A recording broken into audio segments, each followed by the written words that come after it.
అనతి కాలంలోనే రాజకీయంగా ఎదిగి ఎన్ఎస్యుఐ రాష్ట్ర అధ్యక్షునిగా పనిచేసి ప్రస్తుతం యువజన కాంగ్రెస్ నాయకులుగా పనిచేస్తున్నారు శ్రీ భార్గవ్ దేశపాండే గారు. యువతను రాజకీయాల వైపు ఆకర్షించాలనే యువనేత రాహుల్ గాంధీ ఆశయాలను నెరవేరుస్తూ రాజకీయాల్లో తనదైన శైలిలో ముందుకు సాగుతున్న భార్గవ్ దేశపాండే గారు ప్రస్తుతం మనతో ఉన్నారు. నమస్కారం అండి. నమస్కారం అండి. చెప్పండి భార్గవ్ దేశపాండే గారు, యువతను రాజకీయాల వైపు తీసుకురావడానికి ఎలాంటి కృషి చేస్తున్నారు? నేను ఒక యువకుని, ఒక 26-27 సంవత్సరాల యువకునిగా రాహుల్ గాంధీ గారి సిద్ధాంతాలు నమ్మి కాంగ్రెస్ పార్టీకి, మా ఫ్యామిలీ ఎప్పటి నుంచో కాంగ్రెస్ పార్టీతో ఉంది, కాంగ్రెస్ పార్టీ సిద్ధాంతాలని నమ్ముకొని కాంగ్రెస్ పార్టీ నాయకత్వాన్ని నమ్ముకొని ఉన్నది. నేను రాజకీయంలోకి వచ్చినప్పుడు ఆ టైంలో రాహుల్ గాంధీ గారు రాజకీయ ప్రవేశము కాంగ్రెస్ పార్టీలోకి చేసిండ్రు. మీకు తెలుసు, గత 2004-2005 నుంచి ఎన్ఎస్యుఐ యువజన కాంగ్రెస్లో ఎన్నికల సిస్టమ్ అనేది, ఎన్నికల ప్రక్రియ అనేది మొదలుపెట్టి ఒక నాయకుడు అనేటోడు, ఒక యువకుడు అనేటోడు కంప్లీట్గా పొలిటికల్ బ్యాక్గ్రౌండ్ లేకున్నా, ఎవరి సపోర్ట్ లేకున్నా, యువకుల సపోర్ట్ ఉండి జనంలో ఉంటే ఎన్నిక ద్వారా కాంగ్రెస్ పార్టీలోకి రావచ్చు, కాంగ్రెస్ పార్టీలో ఒక నాయకుడిగా ఎదగొచ్చు అనేది రాహుల్ గాంధీ గారు ప్రూవ్ చేసిండ్రు. యువతని రాజకీయాల్లోకి ప్రోత్సహించేదానికి నా కృషి అనేది ఎప్పుడు కూడా ఉంది. ఎందుకంటే నేను కూడా యువజన కాంగ్రెస్ కానీ ఎన్ఎస్యుఐ రాష్ట్ర అధ్యక్షుడిగా ఈ ఎన్నికల సిస్టంలోకి వచ్చింది కేవలం డెమోక్రటిక్ సిస్టమ్, ప్రజాస్వామ్యబద్ధంగా ఎన్నికలు జరుగుతున్నది కాబట్టి ఒక సామాన్య అడ్వకేట్ కొడుకునైన నేను ఎన్ఎస్యుఐ రాష్ట్ర అధ్యక్షుడిని కాగలిగిన ఈ కాంగ్రెస్ పార్టీలో అదే గుర్తు తెచ్చుకొని ఈరోజు మన జిల్లాలో చూసుకుంటే ఒక సాధారణ కానిస్టేబుల్ కుమారుడైన వెంకట్ కానీ యువజన కాంగ్రెస్ పార్లమెంట్ ప్రెసిడెంట్ ఉన్నాడు. సాధారణ దళిత కుటుంబంలో పుట్టిన శైలేందర్ కానీ యువజన కాంగ్రెస్ అసెంబ్లీ నియోజకవర్గ అధ్యక్షుడు ఉన్నాడు. వీళ్ళిద్దరే కాకుండా చాలామంది యువకులు, ముఖ్యంగా దళితులు, ఆదివాసులు, బడుగు బలహీన వర్గాలకు చెందిన వాళ్ళు ఇవాళ యువజన కాంగ్రెస్లోకి వచ్చి పదవులు వచ్చినాయంటే అది కేవలం యువజన కాంగ్రెస్ ఒక ప్రజాస్వామ్యబద్ధకమైన ఎన్నిక సిస్టమే. కానీ ఈ క్రెడిట్ రాహుల్ గాంధీ గారికే పోతుంది. ఆ సిస్టమ్ని మన జిల్లాలో, మన రాష్ట్రంలో ఇంప్లిమెంట్ సరిగ్గా చేయడానికి, యువకులకు ఒక మార్గం చూపించడానికి మాత్రం నేను ఇన్ని రోజులు పనిచేసిన. ఇంకా ముందు కూడా మా బ్లడ్ గ్రూప్ ఎన్ఎస్యుఐ, మా డిఎన్ఏ ఎన్ఎస్యుఐ, మా డిఎన్ఏ యూత్ కాంగ్రెస్, రేపు మేము సీనియర్ కాంగ్రెస్లోకి పోయినా ఎటు పోయినా కూడా కంప్లీట్గా యువజన కాంగ్రెస్ ఎన్ఎస్యుఐని ప్రోత్సహించడము, కొత్త నాయకుల్ని తీసుకొచ్చి కాంగ్రెస్ పార్టీలోకి ఇంట్రడ్యూస్ చేయడం అనేదే మా లక్ష్యము. ఖచ్చితంగా యువ నాయకత్వాన్ని ఎంకరేజ్ చేయడమే మా లక్ష్యం. ఎన్ఎస్యుఐ రాష్ట్ర అధ్యక్షులుగా ఉన్న సమయంలో ఈ ప్రాంత వ్యక్తిగా ఆదిలాబాద్ విద్యార్థులకు మీరు చేసింది ఏంటి? ఎన్ఎస్యుఐ రాష్ట్ర అధ్యక్షుని ఉన్నప్పుడు కానీ, అప్పటికి నేను ఎన్ఎస్యుఐ రాష్ట్ర అధ్యక్షుడిని కూడా కాలే, ఎన్ఎస్యుఐ రాష్ట్ర కార్యదర్శిగా వంశీచంద్ర రెడ్డి గారి కార్యవర్గంలో ఉన్నప్పుడు మా ముఖ్యమంత్రి రాజశేఖర్ రెడ్డి గారు ఆ కాలంలో 888ని మెదక్లో పెడతా అంటే గాంధీ భవన్లో 888ని మెదకొద్దు, బాసర్లో పెట్టండి అని చెప్పి మేము రాజశేఖర్ రెడ్డి గారు ముందు కూడా నినాదాలు ఇచ్చి రాజశేఖర్ రెడ్డి గారికి తెలియజేసినాము. ఎంతోమంది విద్యార్థులు మన జిల్లాలో చదువుతున్న వారికి కానీ, ప్లస్ మన జిల్లాకి చెందిన విద్యార్థులు హైదరాబాద్లో చదువుతున్న వాళ్ళకి కానీ నేను రాష్ట్ర అధ్యక్షునిగా ఉన్నప్పుడు నాకున్న ఆ కాలేజు యాజమాన్యాలతో ఉన్న మా కొద్దో గొప్ప రిలేషనో కానీ, కొద్దో గొప్ప గుడ్ విల్ తోటి చాలా మటుకు ఫీజు రీఎంబర్స్మెంట్లు చేయించిన, చాలా మటుకు ఫీ కన్సెషన్స్ చేయించిన, ఉచితంగా కూడా చాలామంది మన జిల్లాకు చెందిన వాళ్ళు ఎన్ఎస్యుఐ రాష్ట్ర అధ్యక్షుడు ఉన్నప్పుడు వాళ్ళకి చేసినాము. బాసరకి 888 రావడానికి ఖచ్చితంగా మేము చేసిన కృషిని ఎవ్వరు కూడా కాదనలేని కృషి. ఆ రోజు ఎన్ఎస్యుఐ మా పార్టీ అధికారంలో ఉన్నా కూడా బాసరకే 888 ఇవ్వాలని చెప్పిన మొదటి ఆర్గనైజేషన్ సంస్థ అనేది ఎన్ఎస్యుఐ మాత్రమే. ఆ టైంలోనే బాసరకి 888 రావడం అనేది నా అదృష్టంగా భావిస్తున్నా. ఇక ఆదిలాబాద్ నియోజకవర్గ కాంగ్రెస్లో విభిన్న ధృవాలు కనిపిస్తున్నాయి. ఎవరికి వారే యమునా తీరే అన్నట్లుగా వ్యవహరిస్తున్నారన్న విమర్శలు ఉన్నాయి. దీనిపై మీ కామెంట్. విభిన్న ధృవాలు అనేది ఏం లేదు సార్. బేసిక్గా ఏజ్ గ్యాప్కే మీరు ఇది చేయొచ్చు. మాకున్న వయస్సు తేడానే కానీ కొంతమంది సీనియర్ నాయకులకి, యువజన కాంగ్రెస్ నాయకులకి అభిప్రాయ భేదాలే. మాకు కూడా సీనియర్ నాయకులు వాళ్ళు ఇన్ని రోజులు పార్టీని ఏదైతే కష్టపడి ఇన్ని రోజులు ఏదైతే పార్టీని ఇంత గట్టిగా నిలబెట్టినరో ఖచ్చితంగా క్రెడిట్ వాళ్ళదే. ఏంటంటే కొంచెము అండర్స్టాండింగ్ లోపము, అభిప్రాయ భేదాలు తప్ప ఖచ్చితంగా మేమంతా కాంగ్రెస్ పార్టీ నాయకులము. మా నాయకురాలు సోనియా గాంధీ, మా నాయకుడు రాహుల్ గాంధీ, మేమందరము కాంగ్రెస్ సైనికుల్లాగానే పనిచేస్తాము. ఎన్ని విభిన్న ఆలోచనలున్నా, అభిప్రాయ భేదాలున్నా రేపు ఎలక్షన్ టైంలో అందరం ఒకటే ప్లాట్ఫామ్ మీదకి వస్తాము. అందరం ఒకటే ప్లాట్ఫామ్ మీదకి వచ్చి అందరం కలిసికట్టుగా కాంగ్రెస్ పార్టీని బలోపేతం చేస్తాము. ఎన్నికలలో భారీ మెజారిటీతో గెలిపిస్తాము. కాంగ్రెస్ పార్టీ తెలంగాణ రాష్ట్రాన్ని ప్రకటించి ఈ ప్రాంత ప్రజల చిరకాల కోరికను నెరవేర్చింది. ఈ విషయాన్ని ప్రజల్లోకి తీసుకెళ్లి పార్టీ బలోపేతం కోసం మీరు ఎలాంటి చర్యలు తీసుకోబోతున్నారు? ప్రజల్లోకి తీసుకెళ్లాల్సిన అవసరం లేదండి. ఎందుకంటే ఖచ్చితంగా ప్రతి ఒక్క తెలంగాణ ప్రజలకి, ప్రతి ఒక్క మనిషికి, తెలంగాణ పౌరుడికి తెలిసి వాళ్ళ ఏ పరిస్థితులలో సోనియా గాంధీ గారి డైనమిక్ స్టెప్ అనేది తీసుకుంది. ఇంత కఠిన నిర్ణయము తీసుకొని ఇంత పెద్ద నిర్ణయం తీసుకున్నది వాళ్ళ ఇంత విభిన్న పరిస్థితులలో. ముఖ్యంగా తెలుగుదేశం పార్టీ, వైఎస్ఆర్ కాంగ్రెస్ పార్టీ లాంటి పార్టీలు, నేషనల్ పార్టీలు అన్నిటినీ కూడా కలిసి మేము సపోర్ట్ చేయము, దయచేసి మీరు తెలంగాణ నిర్ణయాన్ని వెనుక తీసుకోండి అని అడిగిన తరుణంలో కూడా తెలంగాణ ప్రజలకు తెలుసు ఇవాళ తెలంగాణ తల్లి సోనియమ్మ ఖచ్చితంగా కాంగ్రెస్ పార్టీనే తెలంగాణని సహకరించింది అనేది ఖచ్చితంగా తెలుసు.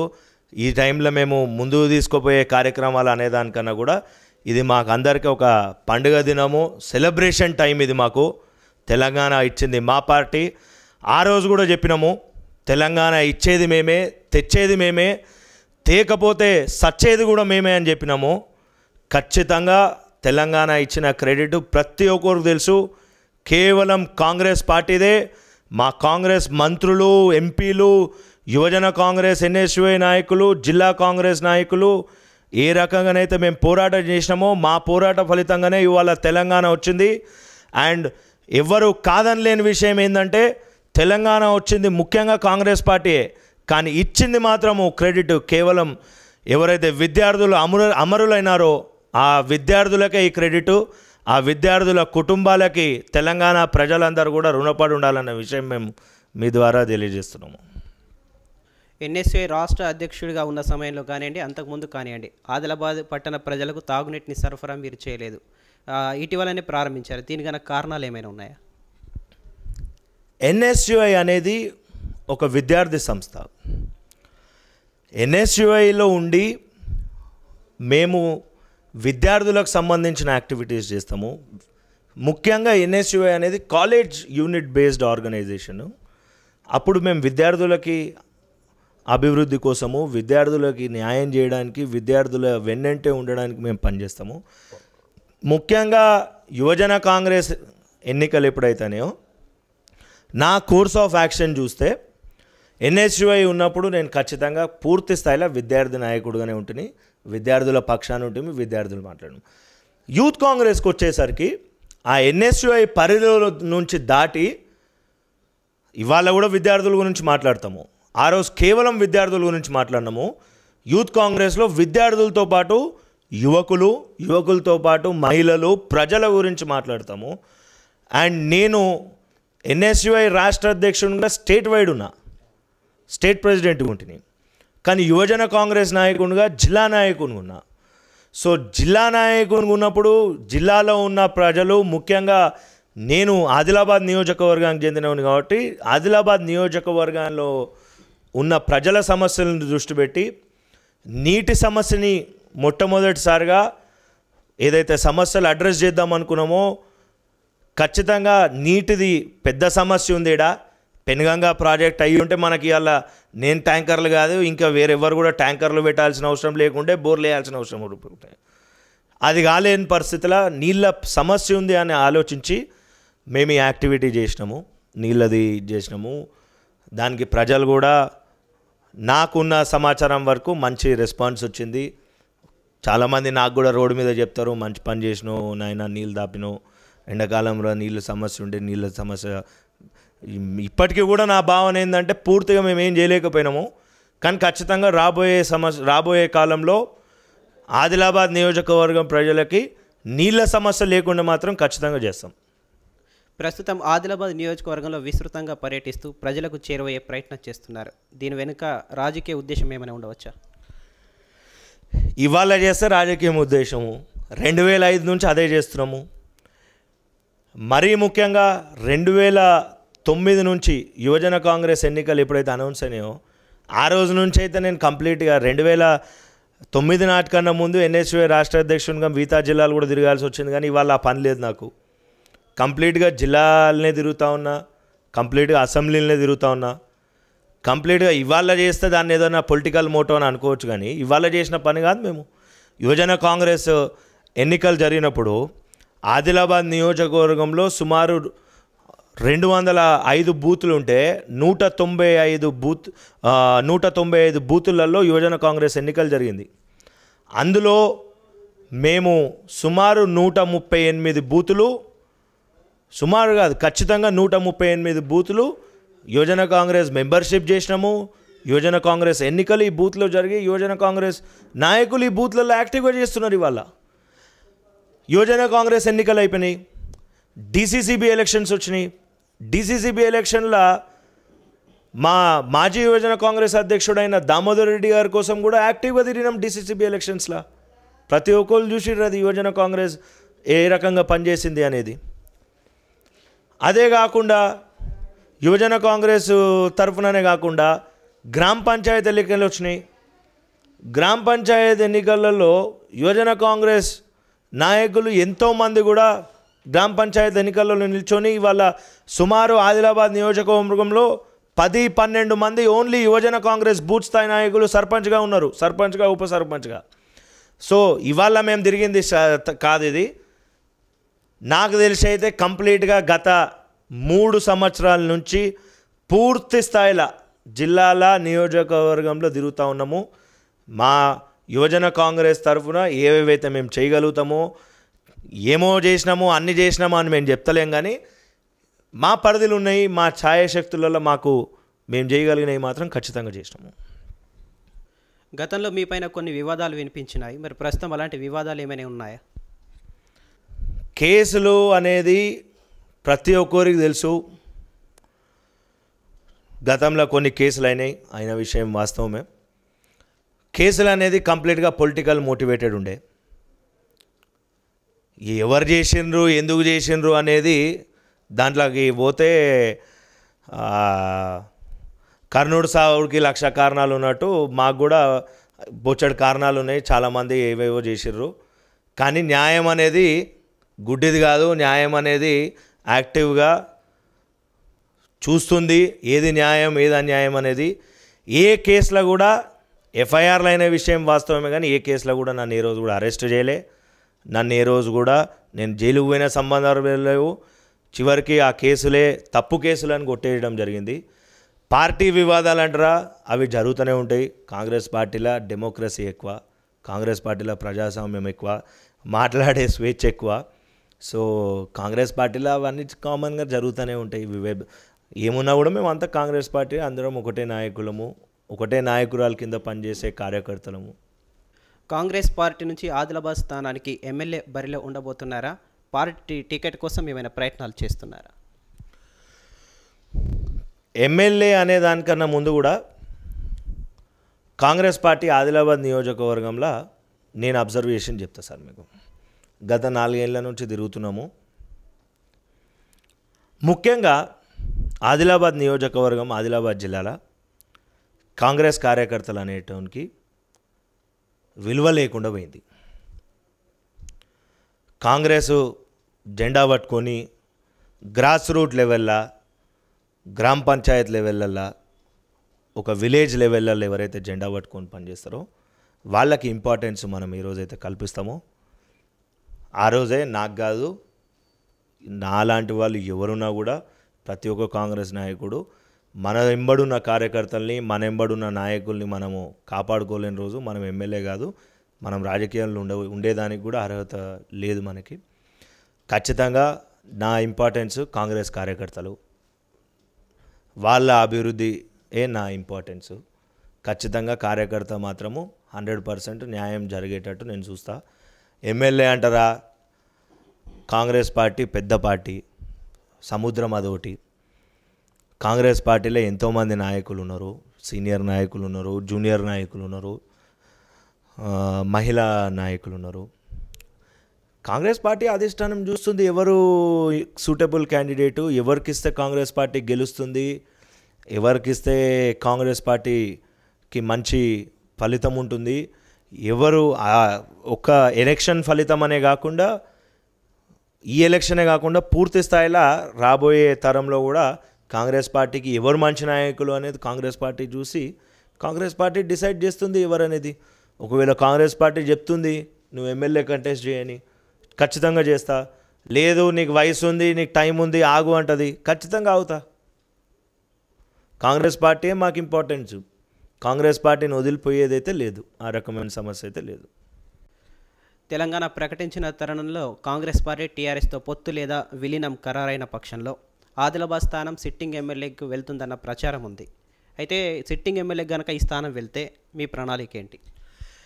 సార్ ఇంకా మొన్ననే 4 రోజుల కింద తెలంగాణ వచ్చింది, ఇంకా బాగా టైం ఉన్నది. తెలంగాణ వచ్చి ఇప్పుడు ఇంకొక సుమారు నాకు తెలిసి అయితే 10-15 రోజులు ఉన్నది. విలీనమా పొత్త కేసీఆర్ గారు అయితే చెప్పినరు, మాట ఇచ్చిండ్రు. తెలంగాణ డెలివరీ చేసిన రోజు, తెలంగాణ ఇచ్చిన మాట నెరవేర్చుకున్న రోజు మేము ఖచ్చితంగా విలీనం చేస్తామని చెప్పి విలీనం చేస్తారు. Sitting MLA TRS party MLA ఉన్నారు, టీఆర్ఎస్కి సిట్టింగ్ ఎమ్మెల్యే ఇవ్వాలంటారు. అది పాలసీ డెసిషన్. నేను మీరు ఈడ కూర్చొని చేయలేము. ఖచ్చితంగా కాంగ్రెస్ అధినాయకత్వం తీసుకునే పాలసీ డెసిషను. కాంగ్రెస్ కార్యకర్తలు మరి టీఆర్ఎస్కి కోసం పనిచేయడానికి ఒకవేళ తీసుకోవాల్సిన డెసిషన్ వచ్చి అలయన్సో మర్జర్ అయ్యి సిట్టింగ్ ఎమ్మెల్యేకి ఇవ్వాలని డెసిషన్ వస్తే మరి కాంగ్రెస్ కార్యకర్తలు మాత్రము ఎంతవరకు పాజిటివ్గా రెస్పాండ్ అవుతారో దానికి కాంగ్రెస్ పార్టీ కార్యకర్తలు ఎంతవరకు టీఆర్ఎస్కి పనిచేద్దామని అనుకుంటారనేది నాకైతే ఖచ్చితమైన డౌటే. ఎందుకంటే బయట చూస్తే వాతావరణం అయితే అట్లా లేదు.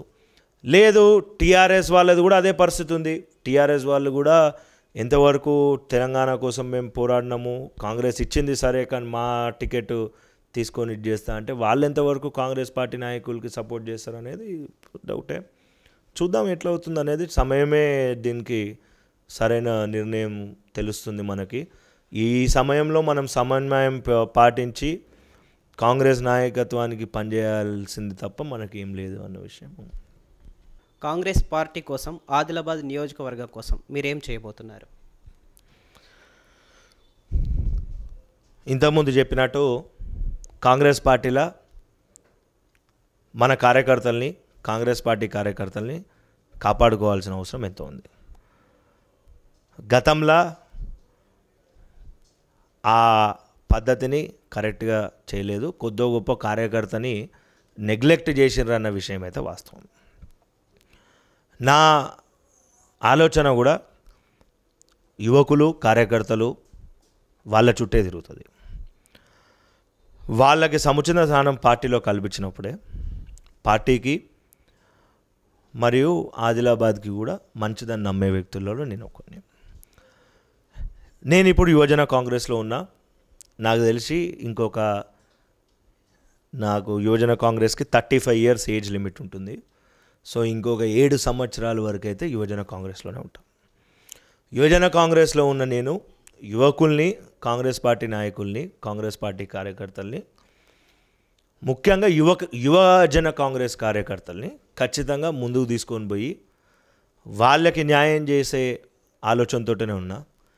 నియోజకవర్గం అంటారా, గత 5 ఏళ్ళుగా నేను మీకు ఇది ఆన్ రికార్డ్ చెప్పదలుచుకున్నా.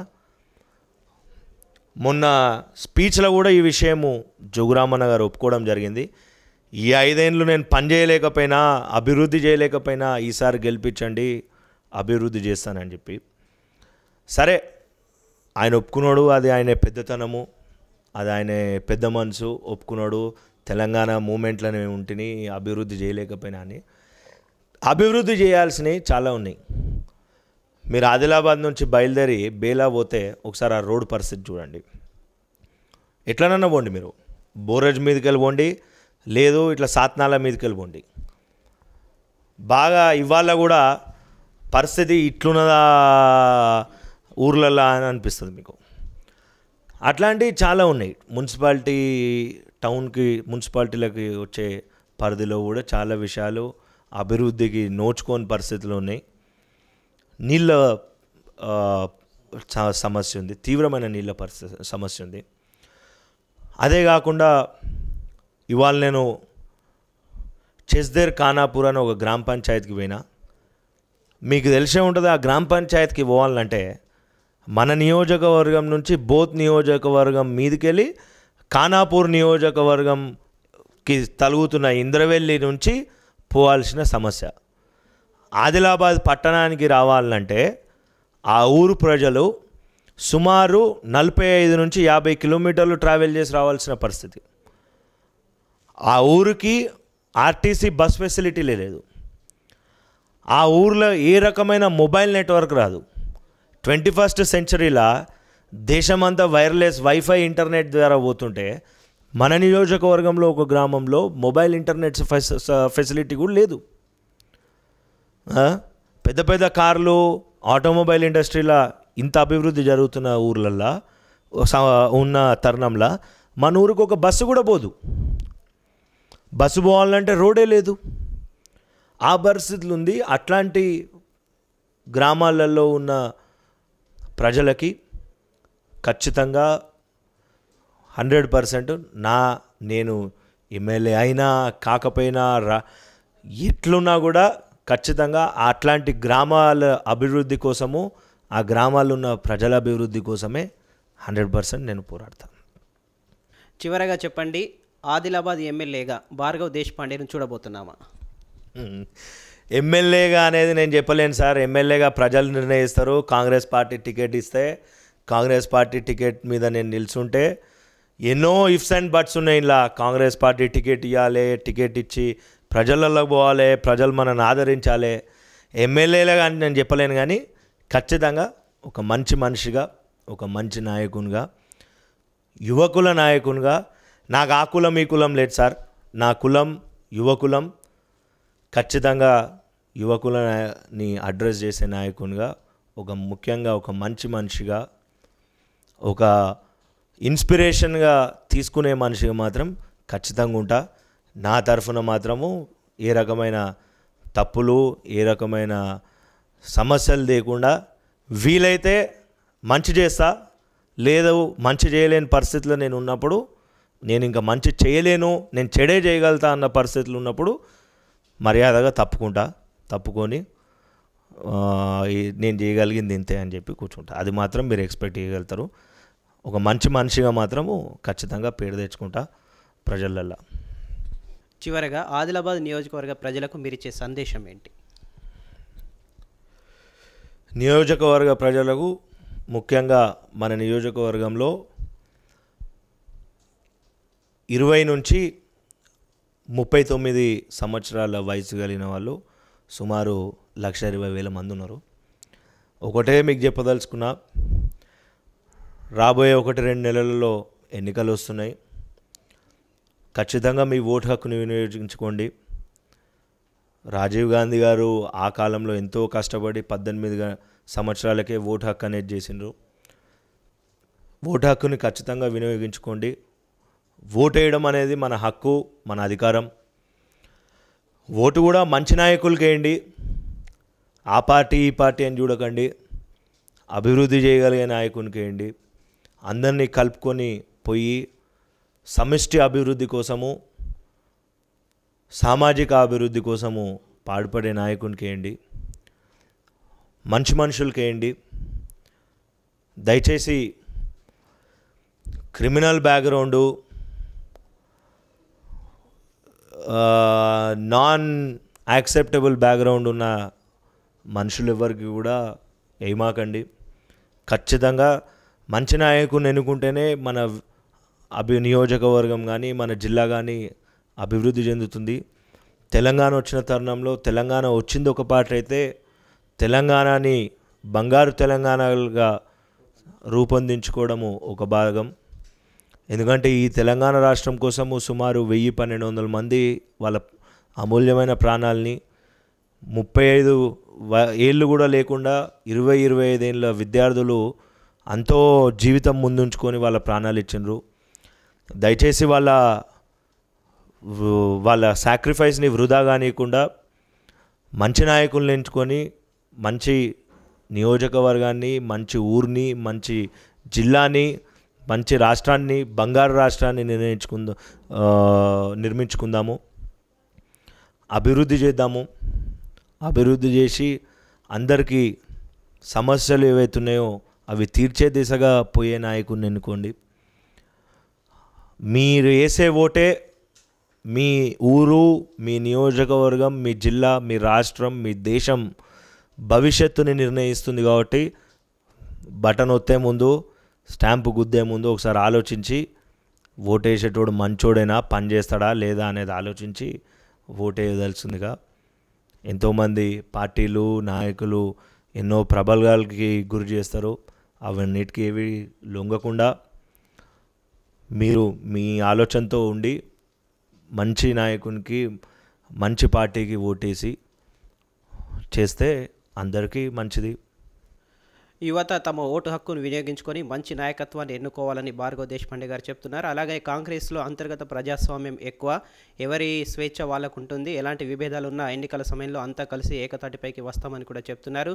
ఇది ఎన్ఎస్ఏ రాష్ట్ర మాజీ అధ్యక్షులు, యువజన కాంగ్రెస్ నాయకులు భార్గవ్ దేశపాండేతో ఏసియన్ ఫేస్ టు ఫేస్. మీ యొక్క అమూల్యమైన సమయాన్ని కేటాయించి మీ అనుభవాలని మాతో పంచుకున్నందుకు ధన్యవాదాలు సార్. నమస్కారం sir. Thank you so much. మా సమయం ఎప్పుడు కూడా ఖచ్చితంగా ప్రజలకు ఉంటుంది. మా వాయిస్ని, మా ఒపీనియన్స్ని ప్రజల దగ్గర తీసుకుపోయి ఇంత మంచి కార్యక్రమం పెడుతున్న మీకు, ఏసియన్ యాజమాన్యానికి నా ధన్యవాదాలు, కృతజ్ఞతలు తెలియజేస్తూ థ్యాంక్ యూ.